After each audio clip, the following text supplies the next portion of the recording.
Salut à toi! Encore une belle séance de boxing training. Alors aujourd'hui j'ai envie de te partager un petit conseil. Si tu es en salle de sport et si tu es pas en salle de sport et que tu as ta routine quotidienne avec des haltères ou chez toi, voilà, j'imagine que tu as certainement essayé Isha Kriya, la méditation que j'ai pratiquée, que j'ai publiée pendant pratiquement 2 ans matin et soir sur ma page Facebook Mumbai 31. Et dans cette méditation, il y a un conseil au niveau de la posture, c'est d'avoir la tête surélevée. Comme ça, ton attention vient naturellement au niveau de ton troisième œil. Et tu peux très facilement voir de la lumière les yeux fermés. Alors c'est pas forcément quelque chose de très très lumineux, ça peut l'être, mais à ce moment-là, tu sens comme ton corps est un peu irradié, tu sens du bien-être. C'est assez difficile à écrire, mais si tu as expérimenté Isha Kriya, tu as dû certainement le ressentir. Ce que j'ai envie de te partager aujourd'hui, c'est cette posture au niveau de ta tête quand elle est légèrement inclinée vers le haut. Essaye de l'appliquer dans certains exercices, notamment quand ta colonne vertébrale est droite. Par exemple, moi je fais du vélo en salle. Alors c'est pas un vélo, c'est pas une position de vélo de course. Je fais toutes les machines à part le tapis roulant, mais pratiquement toutes les machines de cardio qu'ils ont. Peut-être le tapis roulant, je le ferai un jour, mais perso, je préfère aller courir dehors.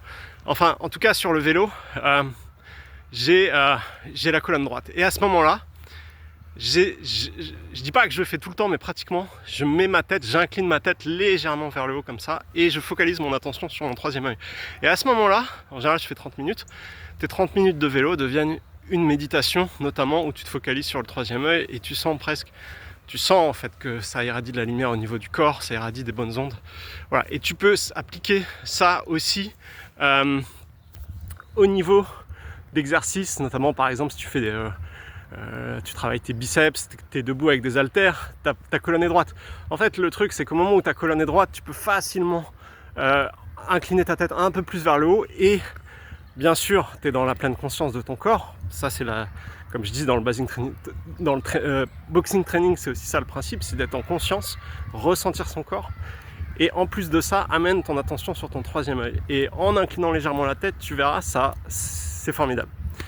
Ça, c'est la première chose que je voulais partager avec toi dans cette vidéo. La deuxième chose, c'est un sujet qui me vient et pour lequel j'ai déjà dû en parler, mais j'ai envie d'en reparler.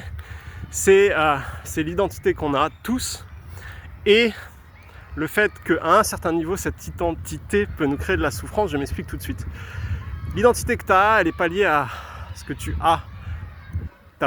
Ton travail, ta famille, peu importe, ta situation. Elle est liée à ton attachement à ça. Je te donne un exemple concret. Tu peux être par exemple un moine bouddhiste au Sri Lanka et avoir un ego beaucoup plus gros que Bill Gates. Alors je connais pas Bill Gates, ça se trouve il n'a pas d'ego, c'est pas pour le citer.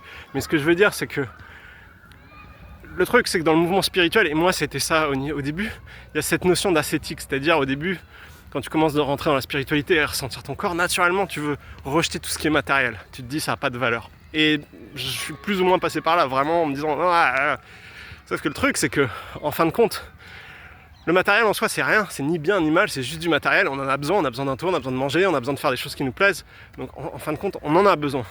Le problème, c'est l'attachement qu'on a à ça et l'identité qu'on dérive de ça. Et je te donne un autre exemple concret. Par exemple, si tu es un sportif de haut niveau et que tu perds ta mobilité, alors, c'est un exemple dur, je le reconnais. Et je pense que peu importe, ça créerait de la souffrance à tout le monde. Mais ce que je veux amplifier là-dedans, c'est il y a 2 niveaux de souffrance dans cet exemple que je donne. Il y aurait le niveau où n'importe qui perd sa mobilité, ça crée énormément de souffrance. On est tous d'accord là-dessus. Mais par exemple, pour l'exemple d'un sportif de haut niveau, il peut y avoir aussi l'identité qu'il a de lui-même. L'identité d'avoir été un sportif de haut niveau et de plus l'être. Et ça, c'est quelque chose qui est bon de réaliser en fait, qui est bon de conscientiser, quelle que soit l'identité qu'on a. Et avec bienveillance, avec extrêmement bienveillance, parce que je pense que c'est un chemin long. Comme je disais, j'ai écrit dans un de mes articles, il y a aussi l'identité. Alors là, je parlais d'un moine bouddhiste, mais même sans le moine bouddhiste, l'identité spirituelle qu'on se donne. Par exemple, le fait de parler de spiritualité, moi, ouvertement sur ma page Facebook, sur mes blogs, etc. Est-ce que j'ai une identité spirituelle ? C'est possible. Est-ce qu'il y a une partie de moi qui s'attache à ces choses-là et qui me crée un sens de satisfaction ? C'est très possible. Et les épreuves de la vie sont là pour t'amener à le découvrir, à la lumière, et avoir ce détachement. Toujours est-il que voilà, cette petite notion d'identité, c'est extrêmement important de s'en rendre compte parce qu'en fin de compte, là ça va être du hard. Si tu veux quitter la vidéo maintenant, c'est maintenant qu'il faut la quitter. À la fin, qu'est-ce qui te reste? Rien. On va tous partir. Et moi, c'est un bouton reset que j'ai déjà pu le partager, je l'ai ce bouton reset. Je dis pas que j'ai ça continuellement dans la tête, mais ça m'aide à rester dans le moment présent, ça m'aide à rester dans le moment présent, d'avoir totalement conscience de ma mortalité. On est des êtres mortels, on vit comme si on était immortel. On ne l'est pas.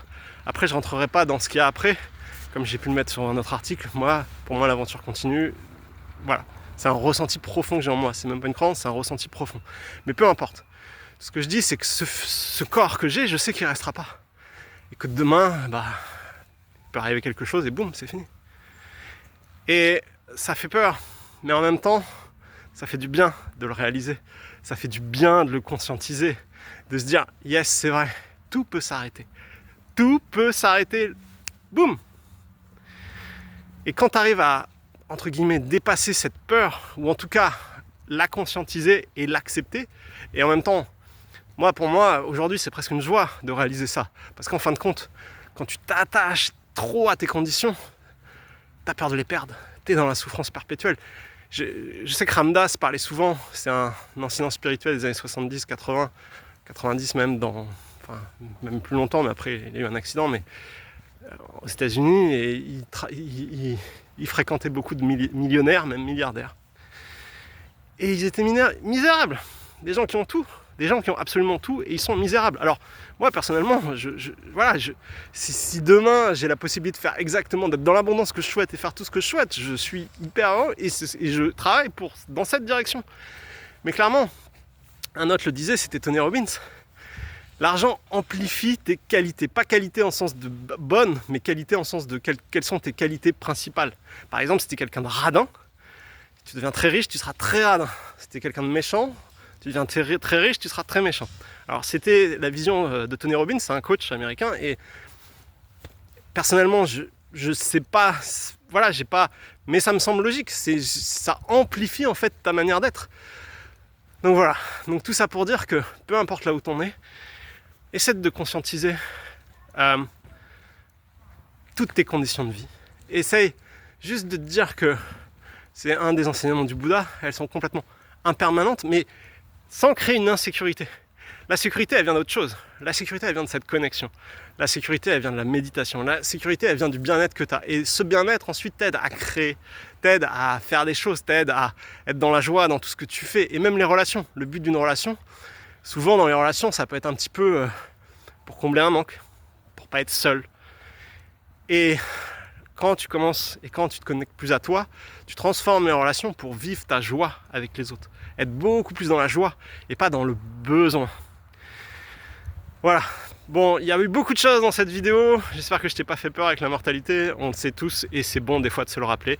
Et en 2025, ça va être une super année. Et encore une fois, moi je te dis, va dans la direction de tes rêves. Clairement, tout ce que je dis va pas du tout à l'encontre de créer et de faire des choses et de s'enrichir et de vivre la vie de nos rêves. Au contraire.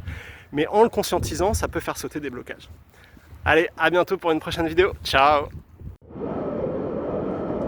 Gonna find my way back home, back to where I most belong.